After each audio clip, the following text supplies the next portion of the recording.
Hello, Mr. Dever. My name is John Alwood Butler III, and I'm in your um, Challenge 1000 Math 1000 class for 2016. And you had given us three problems regarding the derivative and the composition, and also the implicit differentiation. So for the first one, you asked us to find the chain rule for f of g of x. So when taking the derivative, so I want to go back. I'm just going to take a review. When taking the derivative of two function composition, the formula is as follows, as we discussed in class. F of g equals f of g of a. When f of g is differentiable to a and g is differentiable to a, then this can be said that the differentiation of this composition is f prime of g of a times the derivative of the inside, which is g prime of a. So, however, with three composition, it is different. So f of g of h of a at a is when f is differentiable to a, g is differentiable to a, and h is differentiable to a. Then you can say that f of g of h of a, and we can take the derivative of that. Therefore, first we treat h like the x up here, like the a or the x up here. So the first thing we do is we say the first portion, like we have up here, is the derivative of f of g of h. Just pretend like acting as if g is f h of a is x. So then next we multiply by the derivative inside, which is derivative of g at h of a. However, we see that this function looks just like this function. So it looks like some function prime to another function, which is the exact same one function prime to another function. Therefore, we can do the chain rule one more again now we take the derivative inside and multiply it by this. So that's how we get the derivative of h of a is that. So now we have the derivative of f of g of h at a is the same thing as the derivative of f at g of h at a times the derivative of g at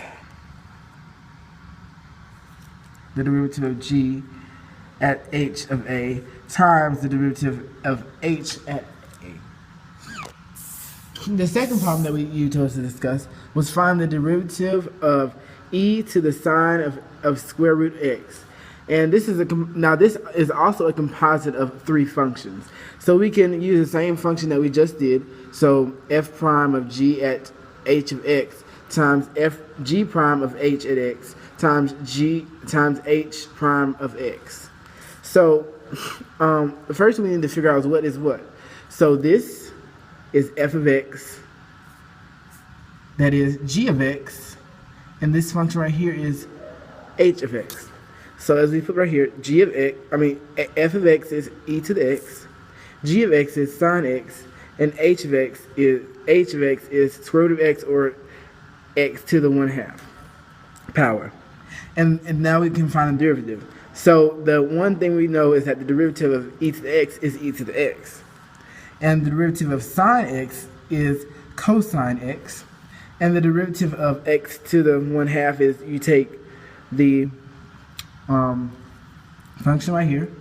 We take the power, and we use the power rule, so we put the power in front, times x and you subtract 1.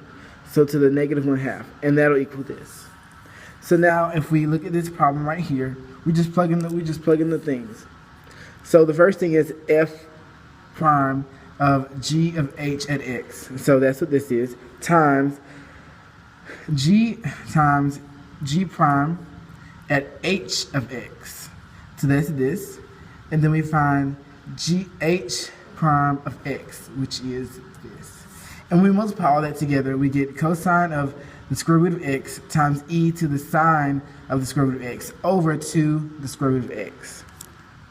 The final problem that you asked us to do was a two-step problem.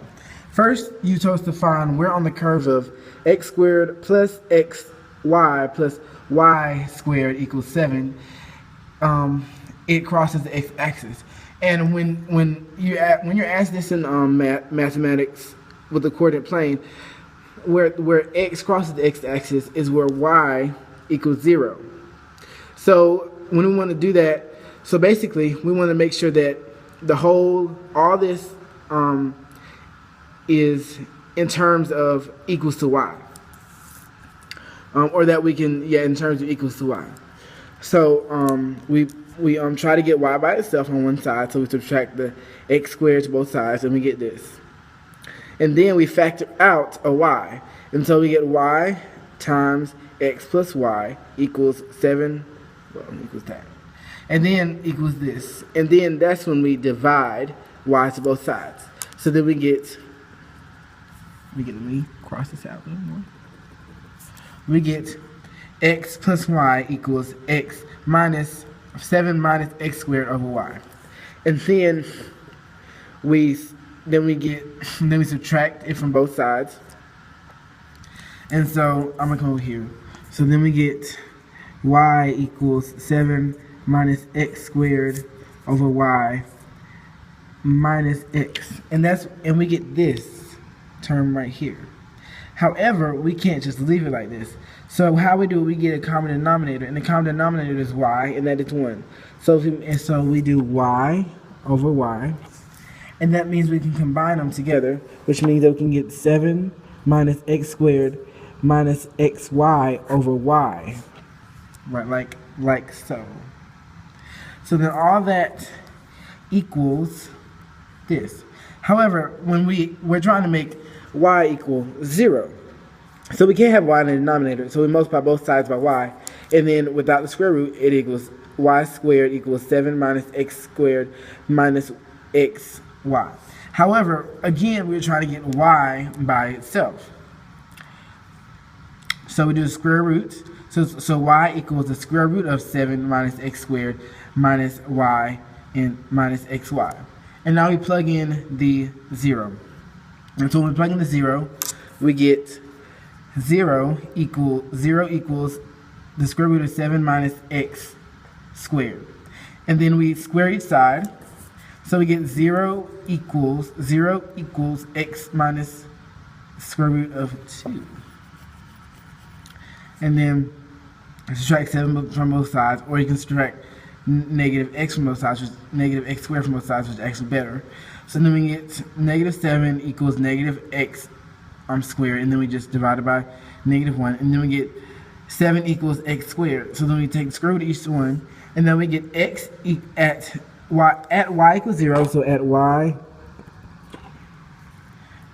equals 0, x equals positive square root of x, positive square root of 7, and negative square root of 7. And from here, you ask us to see. We had to find the derivative. We had to see if they were parallel. So if we're trying to see if the tangent lines at these 2 points are parallel, that means the derivatives the answer to the derivative is the same for at x equals negative 7 and x equals the positive square root of 7. So then we have to try to find the derivative of this, and we have to use implicit differentiation. So with that, we take the power rule of this, we take the product rule of this. So it's x times the differentiation of y, and we do that as 1 times y prime plus the differentiation of y squared. So and then for the rest of the power is plus y times the differentiation of x plus that. So 2y times y prime. And then the constant just turns into 0. And then we subtract x squared. We're trying to get y prime by itself. So you subtract so you subtract 2x minus y from both sides, and then you get this. And then you factor out the y prime from both sides, and then you divide each side by x plus 2y. And then you're left with y prime equals negative 2 x minus y over x plus 2y. And because we did what we did earlier, we already know that the 2 points that we're trying to find is the square root of x of 0 and negative square root of 0. So when we plug these in, it'll be negative 2 times the square root of 7 minus 0 over the square root of 7 minus 2, 0.